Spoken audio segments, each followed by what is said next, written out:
then there's a topic I want to address. Something I've been thinking about really recently. For the longest time, I considered myself a failure, even though I've got hundreds of movies on my resume. Hundreds now.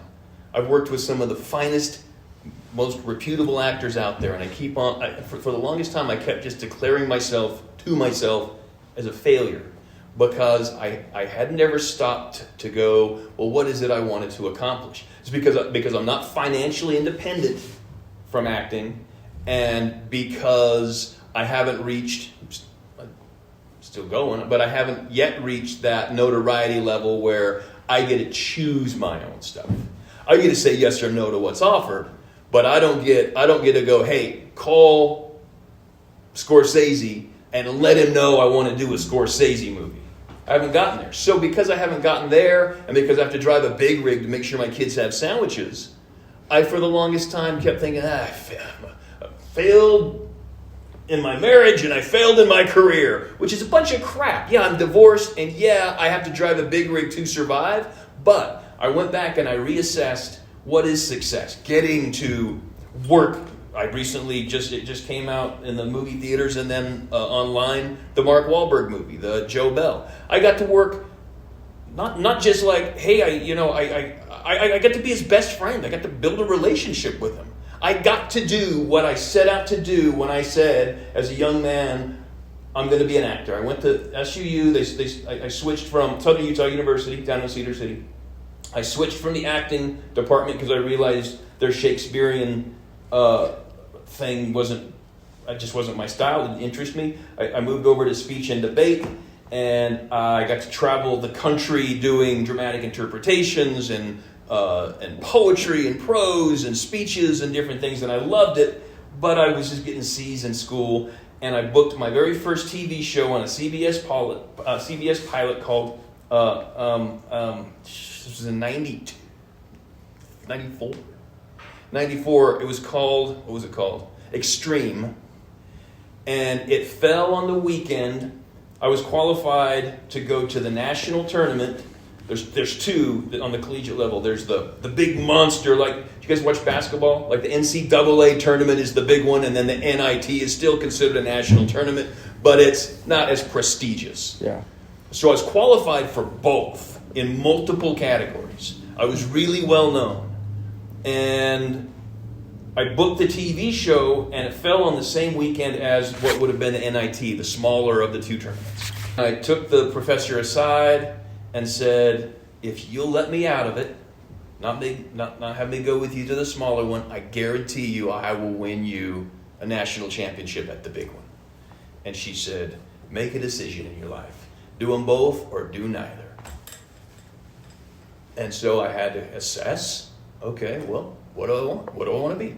My grades are mediocre. Do I want it? Do I want a college degree? No. What do I want to be? I want to be an actor. And so I chose to be an actor at, must have been 23, because I went on a mission. So I went at 19, 20, 21, I was 22 or 23 then. And I chose to be an actor. But at that point, I didn't go, okay, but what do I want? What does success look like to me? And it took me, 3 decades to come back around and go, I've been a success for a long time. That doesn't mean you stop succeeding. But I could have been a lot happier about it. All that is to say, what do you want? The actor that wants to be, you know what? I just want to be an extra, and I want to see a movie star work. If that's your goal, that's fine. And if you get to do that, you won. And there is no shame in that. Don't let someone else's goal or someone else's idea of I made it be yours. What is yours? And whatever that is okay. I just want a speaking role. I just want a callback from Jeff Johnson. I get that. I could retire. If that's what you want, great. That's a success, because this is hard to do. You know, like it's so delicate. People are watching you and judging you, and you want the part, and you want to look cool, and you want to be like you want to call your mom and go, guess what? I got hired to. You want all that, and because we want all that, it's so, back to the Jack Nicholson story. It's so hard to put all that aside and find out, know how to find out what the character wants, but also know how to fight for it. A lot of characters don't achieve ultimately what they're fighting for, but we need to know what that is. Here's a great story. That thing won like 100 or something film festivals. It's called Flyboys. A year before, give or take, I was in Hollywood, and I was auditioning for a pretty big role, not a big major motion picture role, but a $5-10 million movie. And I was for the main character, and it got down to me and some other guy, and I'm in the final read, and early 20s, I'm still pretty green, and I must have been through 6-7 callbacks at this point. So it's just down to me and this other guy. And the director says, he's the director and the producer are the only two in the room, and the director says, "So Dave, how old are you?" I think I must have been 24, because I just was honest. I was like, I'm 24. The character's 19. And the producer went, "Ha, I told you!" And the other guy got it, because I told him the truth. And I silently told myself, it's none of their damn business how old I am. How old is the character? So, cut to, how you doing? Cut to a year later, Flyboys. I'm now mid-20s, and the character in that one was 19. I've always looked younger than my age, so they call me in for younger stuff. And I go in. Actually, my friend went in an audition and said to the director, "Hey, my buddy's in from Hollywood." As soon as you're from Hollywood, all of a sudden you're like, "Wow, it must be amazing." I have a whole bunch of things I can say about that, but I'll finish talking about this first. You should see him read. So he came out and said, "Hey, Dave, director said he'd see you read for this." I was like, "Oh, okay, cool. Here's the sides. You're playing some 19-year-old asshole kid." Whatever. Like, okay, I've played that 100 times, no problem. I go in and I killed it. I mean, that's what we're supposed to do, right? That's what I did. I know how to kill it, and I did go in and kill it, and I killed it. And the director's like, "Dang, that was great. I'm so glad Malcolm told me to meet you and have you read for this. How old are you?" I said, "Character's 19, right? I play 19. Yeah, I know, but how old are you?" "Character's 19, I play 19. This is a make-believe business, dude. I play 19. "Okay, cool. But, bro, how old are you?" And I said, "Character's 19, bro. Have a good day." And I left. I got down to my car. His little brother come running down. "Dave, you got it. Like, Rocco really likes you for this, but he needs to know how old you are." "Character's 19, dude. Have a good day." And I drove away. And I got it. I refused to play that game with them. The guys in the suits who are spending the money are terrified that the audience won't believe this make-believe world we're creating. And it's not my job to scare them. I used it years later. Jesse James was the character I played on AMC. It was like an 8-part thing. Jesse James I played him from age 19 to, when did he die? This was a while ago. 30 something. And I'm well into my 30s. And they'd already cast me, and I was already hired. And the producer walked up to me one day, and he's looking at me. "How old are you?" I said, "I'm not going to tell you, and I recommend you don't look it up." He said, "Why?" He's like, "Just don't. Do yourself a favor. Just believe me, dude. Just believe that I'm Jesse James, and that's all you need to know." I said, "Hey, you know what? That's it." And he didn't go look it up. He told me later, he's like, "You're right. Why go look it up, and why screw my head up with the truth? We're making a game of make-believe, man. And as soon as I believe it, it's truth." That's another thing that I really believe in. It's not just make them believe; it's make yourself believe. And I guarantee you, if you make a habit of trying to make everybody happy, you won't make anybody happy. You're gonna lose a few. You're gonna lose a lot of them. So the brave actor, the one who's willing to do it their own way, ultimately that will rise. Mm-hmm. Just the unwillingness to play their game of suits. Mm-hmm. Here's my official stance on extra work. Extra work is different than acting work, but it's really beneficial for a period of time. You learn how a set works. If you've never been on a movie set, get on as an extra. But what, I'd rather be an extra to make money than have to be somewhere outside of the business. That makes sense. Just know why you're doing it.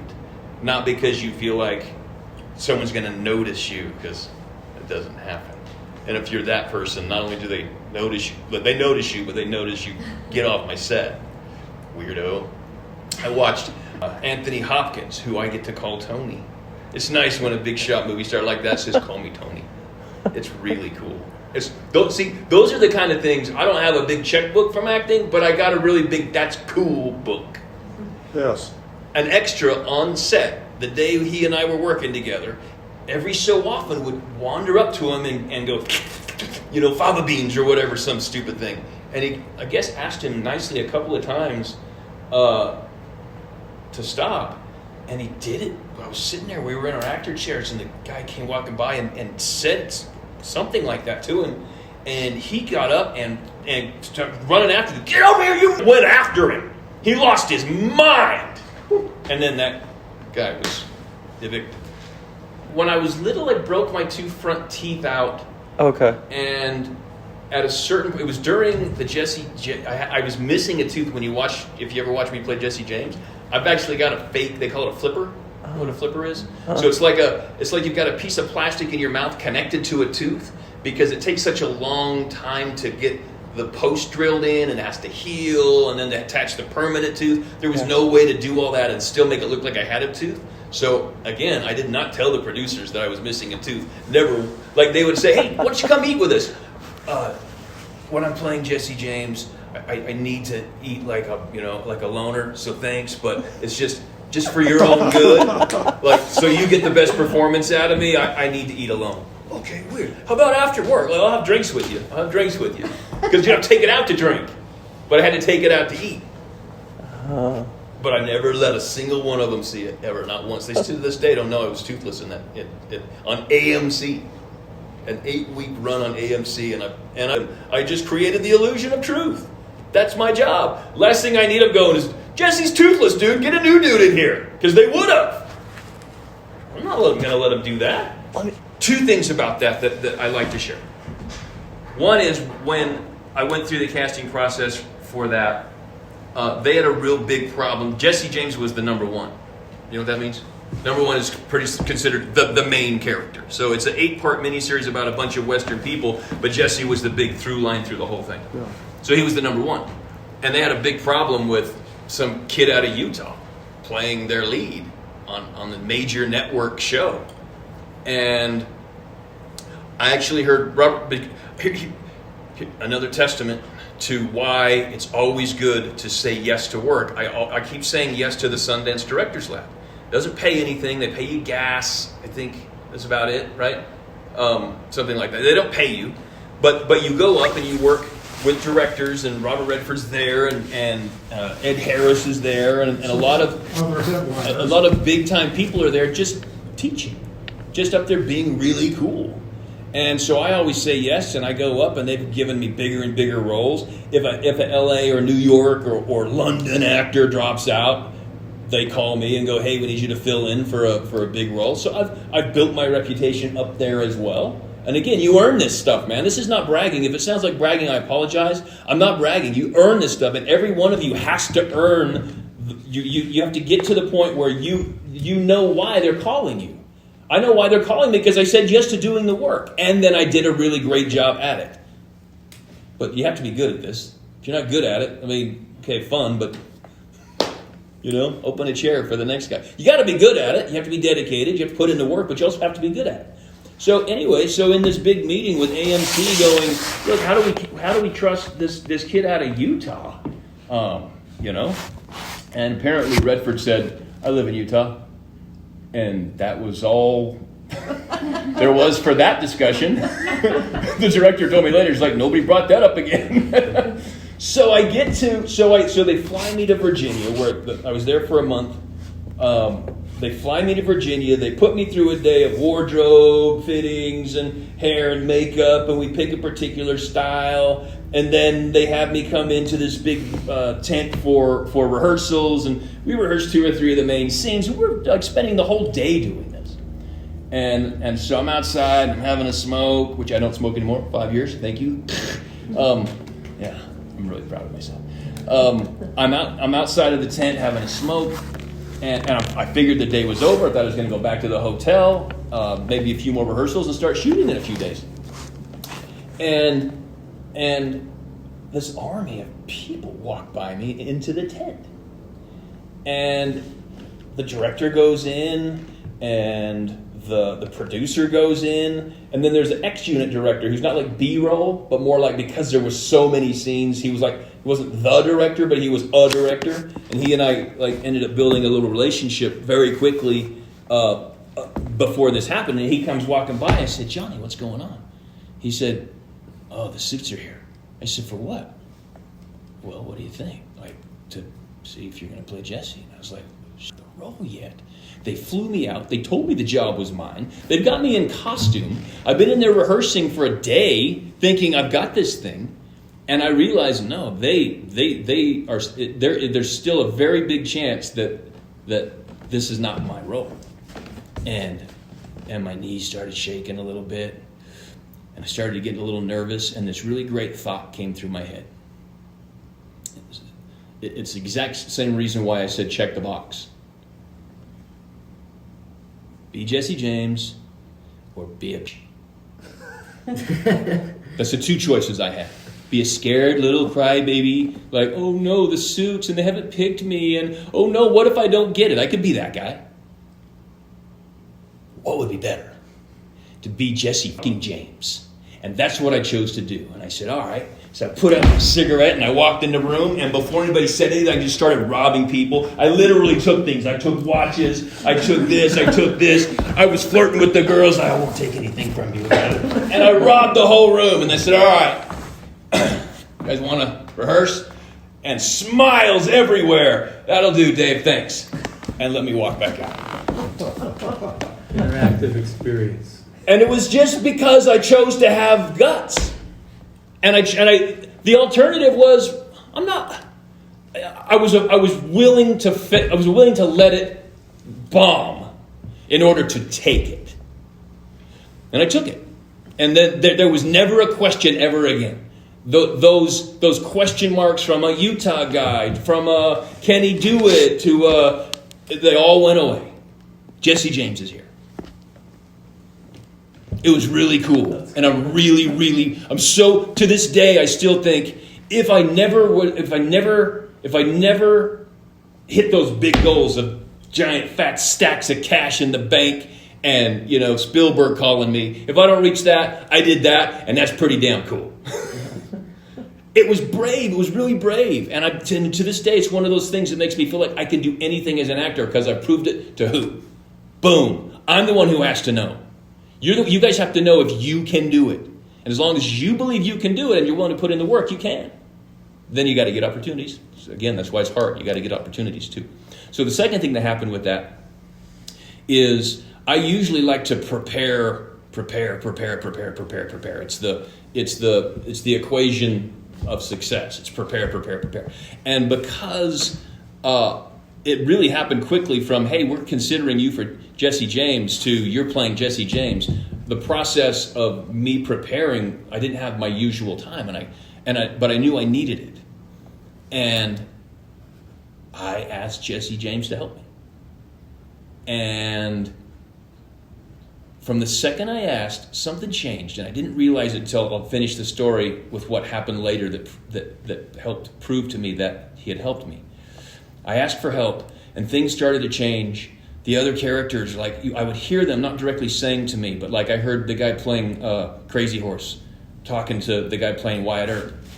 Dude, something's up. I feel like Jesse's here, man. Talking about me, just like when you knock on Dave's door, it's almost like he answers like he's Jesse. And I wasn't being like some methody weirdo trying to just be in character the whole time. It just became part of me. And we were there for a whole month and then a whole nother month back here in Utah. And I got to go through the period of time where he was a hero, fighting for his part of the country in the Civil War, believing that he was right, seeing some of the bloodiest battles as a teenager, some of the bloodiest battles in the Civil War he was part of with Bloody Bill Anderson, and the PTSD that goes with that, and coming back and finding out, nope, you lost, sorry, so you're wrong, and his family's farm burned out, and having to fight for what he still believed was right, all the way up to, and I'm really proud of Jesse James for letting the part where he became greedy and an action junkie and I'm doing this for the right reasons turned into I really like I'm not doing this for the right reasons. And I got to play that full spectrum of what he went through as a person. Anyway, so a month here, a month out in Virginia, another month back here in Utah, and then I'm finally released from set, and I'm back home, and my ex-wife now, but wife, she's seen me play many, many, many characters. And it must have been 2 or 3 weeks after having been released from set for good. We were done. It was like 2 or 3 weeks later, she said, Dave, something's weird, man. Usually it takes you a little while to kick a character, but like, geez, it's been 3 weeks. Like, we need Dave back. The kids, and you got work to do, and you need to let this go. And I didn't realize that I hadn't. And I was driving in my Jeep down the freeway, and I went, wow, that's true. I never said thank you and goodbye. So I did, genuinely. I said, Jesse, thank you for helping me. I got to experience playing a part as an actor unlike I think I'll ever get to again, or like I ever have before. It was just its own special thing. Thank you for helping me. Thank you for joining me. Thank you for letting me tell your story. But I need you to please go. I got to get back to my life. And I literally felt this whoosh rush as energy shifted out of my body. And I got this giant grin on my face that I couldn't get off my face for must have been 5 miles just driving down this big grin wow, like unlike anything I've ever felt before. Then another rush and a hug, and then he's been gone ever since. That really happened. Believe what you believe about that stuff. That happened to me, man, and it was so cool. And I felt so like what a privilege to get to have that kind of help. I got called by a guy who teaches, he's a professor of American history, I think in Canada. And he called me and said, I just want you to know, I show your performance as Jesse James to my classes so they get an idea of who the real Jesse James was. He said, I use your performance to show them because you're the only one that's ever played it the way, he said, I as a historian believe he really was. Point now where if Scorsese called, I could go, you know what, I can do that.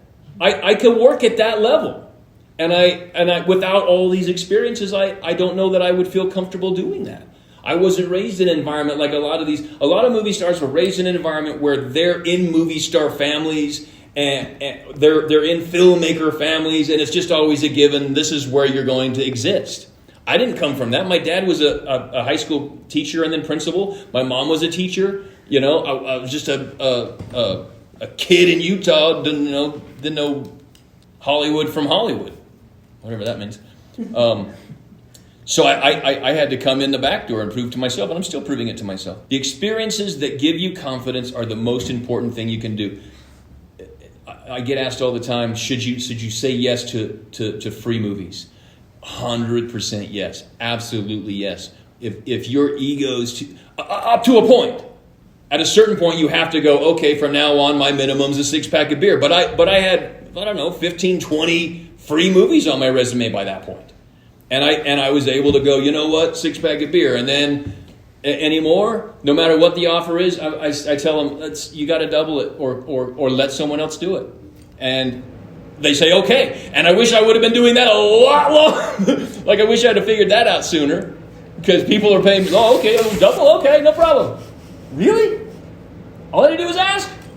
Okay. Doing free movies, and plenty of them, when, you remember Touched by an Angel that was in town? Yeah. Mm-hmm. I did 5 episodes of Touched by an Angel over five seasons. And I got cast. I was in the parking lot. Kate Pregastis was the casting director. And I'm in the parking lot with my friend / brother from another mother, Dwayne Stevens, same last name. We're in the parking lot. Kate Pregastis comes out into the parking lot. And Dwayne, for me, says, hey, Kate, don't you think Dave's done enough episodes of this thing where he should get a little bump in pay? And she said, yeah, you're right. You get double. So just like that, I went from making $1,000 a day to $2,000 a day. And the night before I was supposed to show up, I'm tossing and turning, going, they're going to pay me $2,000 to do this? And I started out nervous and scared and worried. And here's the thing that calmed me down and helped me get a nice, comfortable night's sleep was, hey, that's what all that work doing all those free movies was for. So that you know how to do this. I have a lot of conversations with myself. I always say there's a board of directors in my head. And depending on, what we need to accomplish, different ones are Speaker of the House or whatever. But that's what got me to sleep. That's why you, on your own accord, on your own dime, on your, that's why you said yes to all those free movies, so that you can sleep well tonight. Because what are you worried about? Nothing. I didn't know how it was going to go, but that's the fun of it. Like I don't know what the other actor's going to bring. Oh no! How can I sleep if I don't know what the other actor's going to bring? Well, that's the whole thing. That's what we do. And being okay with the unknown. You need to be comfortable not knowing, and that's when it starts to get like just. Then it's the kind of work where you're like, this is why I put in so much effort to do this. This is why I was willing to sit there while people, the decision makers judged me, and I've been told that I'm too fat, and I was a smoker, so I weighed like 150 pounds, 5'11", 150 pounds. I was told I was too fat for a role. Been told I was too tall, too short, too handsome, not handsome enough. The thing that's real is, do you see me playing this part? And if you do, then and I do too, then let's do it. So as soon as somebody says, hey, we have another role we'd like you to play, and they usually hand you sides at that point, do you want to do it right now? I'll always say, no, let me go put some time into it. And if they say, well, we'd really like to just see what you do with it cold, then I'll say, okay, great. If you want to see me do, and I'll repeat it. Okay, if you want to see me do it cold without ever having read the scene or the script, other than the stuff you sent me for the other character, if that's what you want, then that's what I'll do. And then they have to admit to themselves in their own heads, that's what they're asking you to do. And then you have an advantage because they know they just asked you to do something very difficult, and you either, if it's like, whatever, go work on it, which hopefully that's not what happens, but usually it's like, damn, like just like that, magic in a box, boom. But I always say, no, give me time if I can take it. So I went out and I knew he's a hotel clerk and he's watching boxing on TV, and I knew every single actor that came in for the role was going to come in and shadow box. There was no way anybody wasn't going to do that. Oh, get him. And then you're kind of like trying to, $20 for the room. Oh, yeah. And I was like, they've seen that. That's crap. What can I do different? And I didn't know the answer until I saw this giant flashlight in my truck, right? Props are good. I found a big old flashlight. I thought, shadow puppets. That's distracting. That's similar to boxing, where it's accomplishing what they wanted accomplished, where the hotel clerk was more interested in what he was doing than the person showing up. That was the point. If it would have been a different point, then I'd been kind of, probably breaking too many rules. But because that's all they were trying to accomplish, I was like, okay, so... And then I didn't come in and ask permission and say, is it okay with you guys if I change it up a little bit? No. I walked into the room and I turned off the lights. Click. And I turned on the flashlight. Click. And I started making shadow puppets on the wall. And just waited until they started the scene. And at one point, Katrine's like, I said, and I just gave her the line, $20. And then they all realized, oh shit, he's already doing the scene. We're way behind. Dude's up there doing the scene, and we're just like, got our heads up our asses. And did the they ended up throwing in the other lines, thanks. And I left, and she told me this later, and I know she tells her classes, because this is what she teaches, is this kind of bravery. Apparently the director leaned over and said, not only is he getting a job, I'm putting that in the movie. So if you go see the movie, it's changed to shadow puppets. That one, another Sundance Lab, Ashley Clark, a dear friend of mine, who also does the labs as often as possible. She had become friends with Paul Thomas Anderson, the director of Punch Drunk Love, at the lab. And so he basically said, hey, you're going to play this part in my movie coming up. And it was originally cast to have Philip Seymour Hoffman and John C. Reilly playing what I ended up playing with my brothers. And Sean Penn was going to play the part that Philip Seymour Hoffman ended up playing. But Sean Penn dropped out. Philip Seymour Hoffman jumped to this other role. It opened this sort of vacant, who are we going to cast now in these, the role of these two guys who go extort money from Adam Sandler because he calls it sex line. And he's just sitting around going, I need a Utah vibe. Because it takes place in Utah. The story took place in Utah. And Ashley said, Utah vibe? You need my friend Dave. He's the best actor in Utah. Oh, how do I find him? Well, he lives in Hollywood. Could you get him in here? She's like, hold on a second. Hey, Dave, do you want to audition for Paul Thomas Anderson? Yeah, I kind of do. Okay. She's like, okay, well, here's the address. So I go, and I sit down, and I didn't meet him at the time. I met the casting director, Cassandra Kulakundis is her name. And I'm sitting there, and she's like, okay, so here's the scenes, and, he's looking for a Utah vibe. I said, Utah vibe? Then you need families, and I have 3 brothers that act. And she went, really? Turned to her assistant, hey, you're going to read with him. Go ahead and read the scenes, get them on tape, send them over later. She apparently got up, took off to set to go find Paul, because in the movie Adam has 7 sisters who are constantly harassing him. And she goes and shows up and goes, this is the guy Ashley talked to you about, and there's 3 more just like him, brothers. And apparently it was just like magic. Okay, well. So they have me and Mike and Jim and Nate fly out to California. We get to set, and there's 1,000 people. And everybody's just like, who are those 4 weird dudes? He's like, show up exact. He said, send me in a videotape of you guys just being you guys. So we stole that scene that they do in the 70s show where they're passing the camera around while they're smoking weed, but you never see them smoking weed. You get there right before or after they either take the hit or it gets on them, and Fez will blow out smoke, but you never see him smoking weed. So we did that, and we and we passed the camera around in a circle and just started talking on, I don't remember what it was, and sent that to him.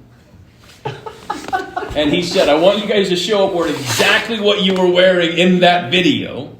So we did. We showed up wearing those clothes. Those clothes had been duplicated and put in the movie. My brother Jim was wearing an old, I think it was Beastie Boys shirt maybe, that you couldn't even find anymore. And they had it made. They had 4 of them made because they wanted that. Paul's like, I want that shirt. And so... So we get there, and I think they were told, stay away from the brothers. I don't know why. So we get there, and there's photographers taking 1,000 pictures of us, but no one would talk to us.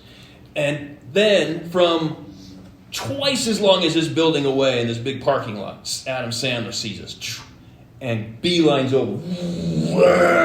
Hey guys, I'm Adam. It's going to be kind of weird until we get, things settled and everything. I kind of could tell that everybody's acting all weird. I didn't want you to feel weird, so I thought I'd come over and hang out with you.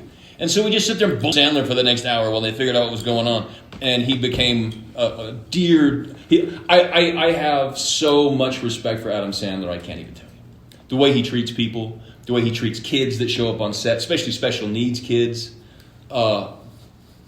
I'll tell you the story, my favorite story about Adam Sandler. I'll try and be quick because it's not about acting. It's just about being cool, about being the kind of human that we all should be if we hit that sort of level of prestige. My nephew was running for student body 6th grade president in Payson, and he was giving his speech. And this is at the time when Adam Sandler was at his heyday. This is like Big Daddy, and he was making Punch Drunk Love during the day, and then he was moonlighting doing Mr. Deeds. So it's at his height of like star power. And so Stephen in his speech says, so one thing that's interesting about me, why you should vote for me for 6th grade president, is my uncles are in an Adam Sandler movie. And apparently either the principal or the teacher, whoever's running the assembly, said, sit down, liar. We don't let liars run for president. We don't let liars use lies to get votes. So just as a lesson to everybody else, that's not what this is about, so sit down. So he went home just more embarrassed than you could ever imagine a kid being. It's all of our big sister. She's telling me the story about what happened, and I'm standing there with my 3 brothers and Adam, just on set, just hanging out, waiting for the next setup to be ready. I say, really? Hey, guys, guess what just happened to Steven? And told them what had just happened. And Adam said, well, that's not okay. Let's go to my trailer. Told his assistant to get a camera. We go back to his trailer, has it turned on, points at Adam. Hi, I'm Adam Sandler, and I'm voting for Stephen Clark for 6th grade president. He says we can have candy in class. It's a good rule. I'm going to vote for him, and so should you. And then mailed it from Adam Sandler to the school. Just because he felt like it needed to be fixed. Cool. He's that kind of guy. He was sitting in his chair. He's just about to get up because he always goes and makes sure everybody who shows up it's all hidden locations, but they find him. He's like, there's more people I haven't said hi to. Yeah, you'd think that old Sandman would be okay just sitting on his fat stacks of cash, but I got work to do. Gets up and goes over and says hi to everybody who showed up. And he's working 2 movies at the time. But that needed to be done. I was really impressed. That's cool. Yeah, he deserves to be a movie star, for sure. All his friends are directors now and actors. He just pulls everybody he knows in. And they basically go... Adam Sandler movies are basically a very well-paid vacation. Hawaii or Maui is Hawaii.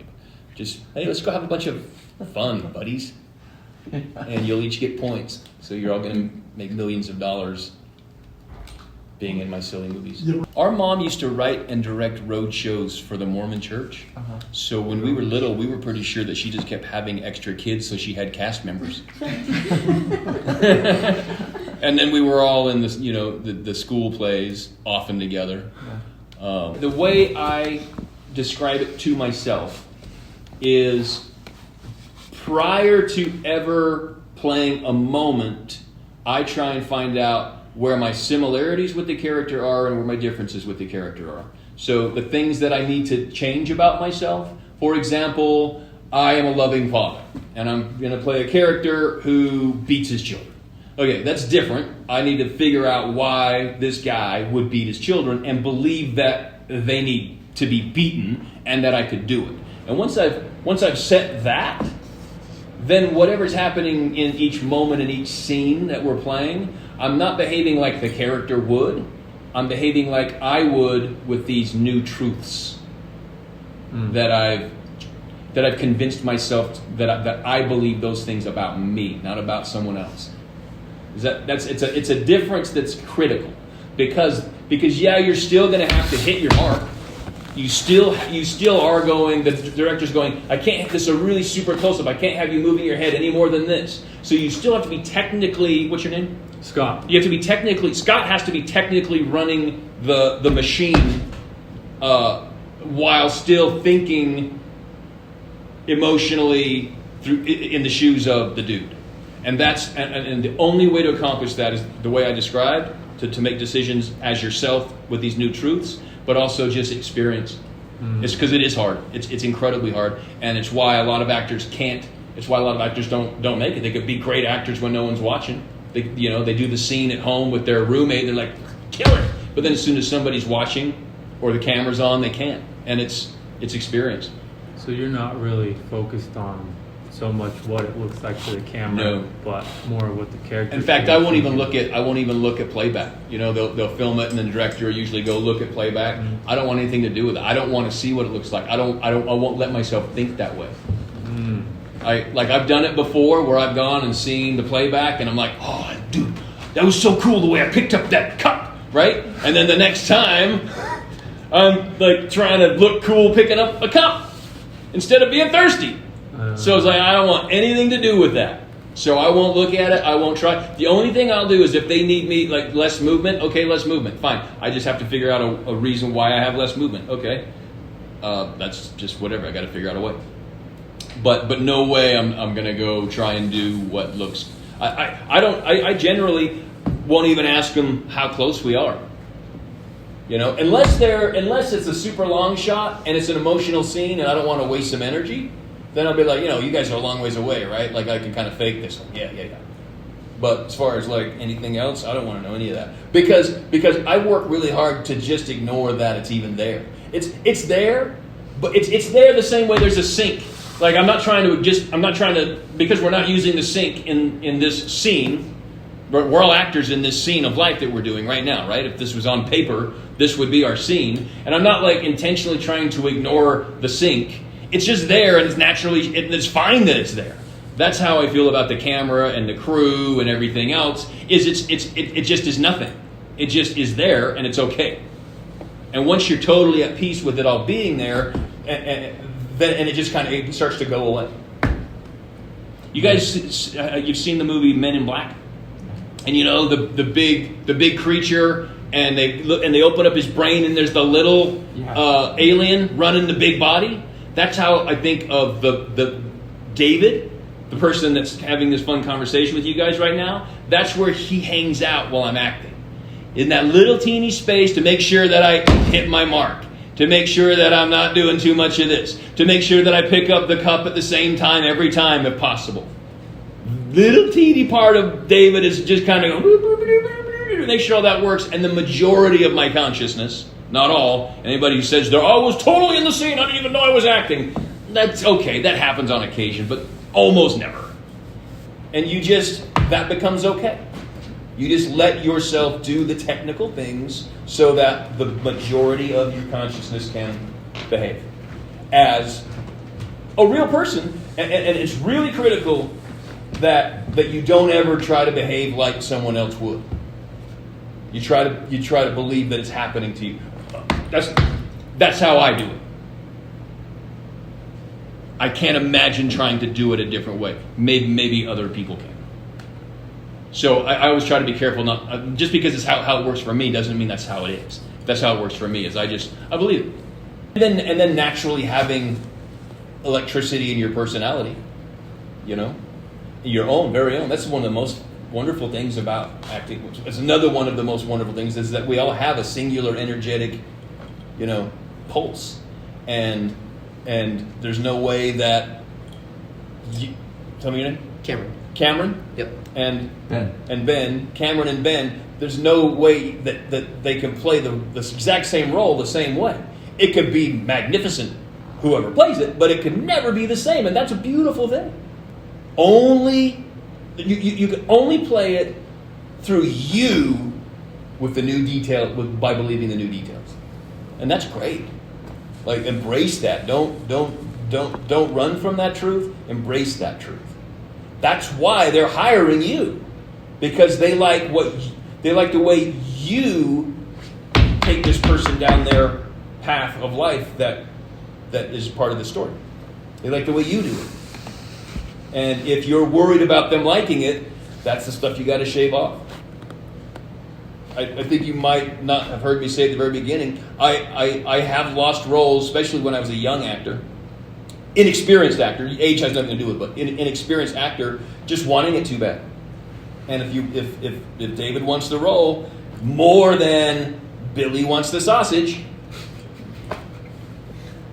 then I'm not playing Billy wants the sausage. I'm playing David wants the role, and that's a lot of times it can be just because you suck. But hopefully we don't suck, and hopefully we're actually all doing great. I prefer when I see my favorite actors in town, or when I'm in Hollywood and I see a movie star show up. I like that because I know that I know that I don't just have to be okay. There's this magical thing of like, you always want to feel like I gotta be on my A game always. But it's easier to be on your A game when you know someone you respect is in the room too. And when that's happening, that's when it comes down to the petty reasons. Well, shoot, they were both great. I mean, go watch the Academy Awards coming up, the Screen Actors Guild Awards, the Golden Globes. There's no such thing as better. When you're at that elite level, there's no such thing as better. I liked that one more than I liked that one. That reminded me of my childhood teacher that saved my save me from hating myself, whatever. At that point, it's all subjective. It's just everybody's great, and it's because we like his beard more than yours. Yeah. Because that's the funny thing is like they say, you walk out on the invisible bridge, right? And the only way to know that you're on the invisible bridge is to walk off into nothingness. That's the exact same thing. We have to let it. You have to know. I will more than likely get it if I let go of trying to get it.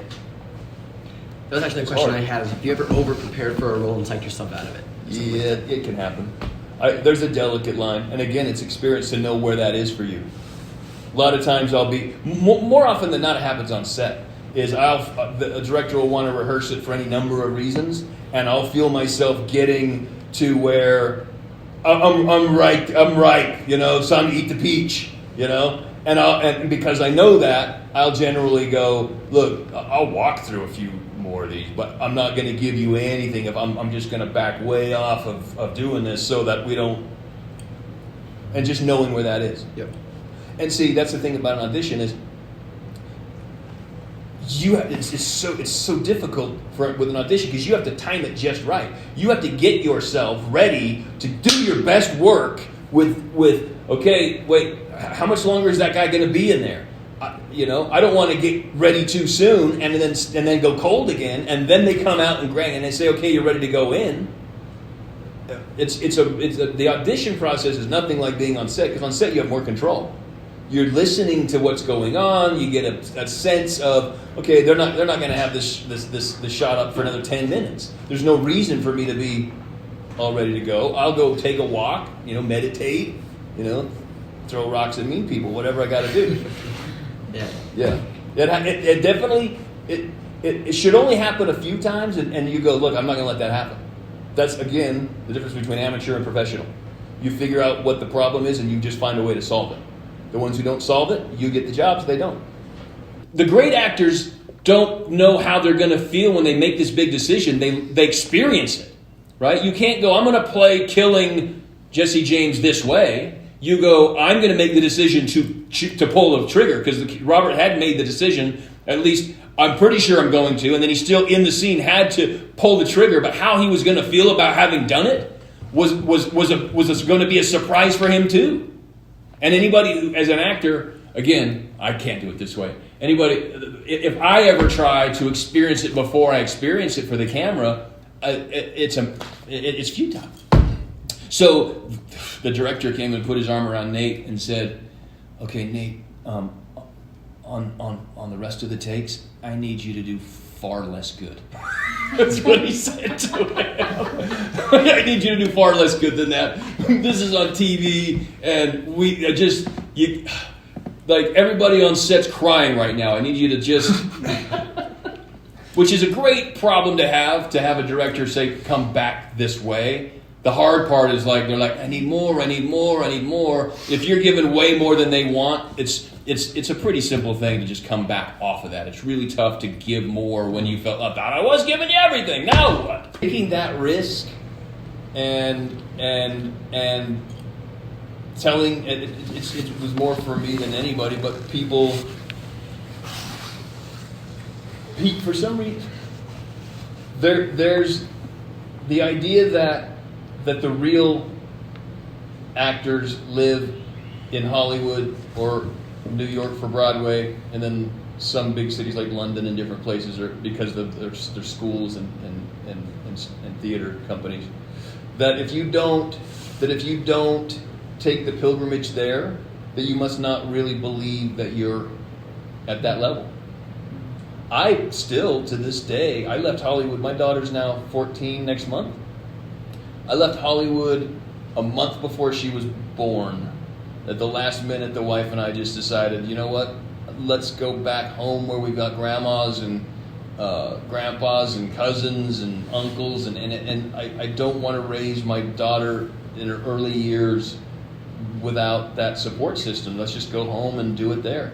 It was a great decision because my family's far more important than any of the stuff we're talking about. I love them. I'm very passionate about all this, but my kids are number one. And so I've come back, but I still create the illusion. Again, this is a make-believe world. I've created the illusion that I live anywhere I need to be. I still have a California phone number. I don't admit to any suits anywhere that I'm stationed in Utah alone. If any, the actor has 4 stages. It's who is David Stevens? It's get me David Stevens.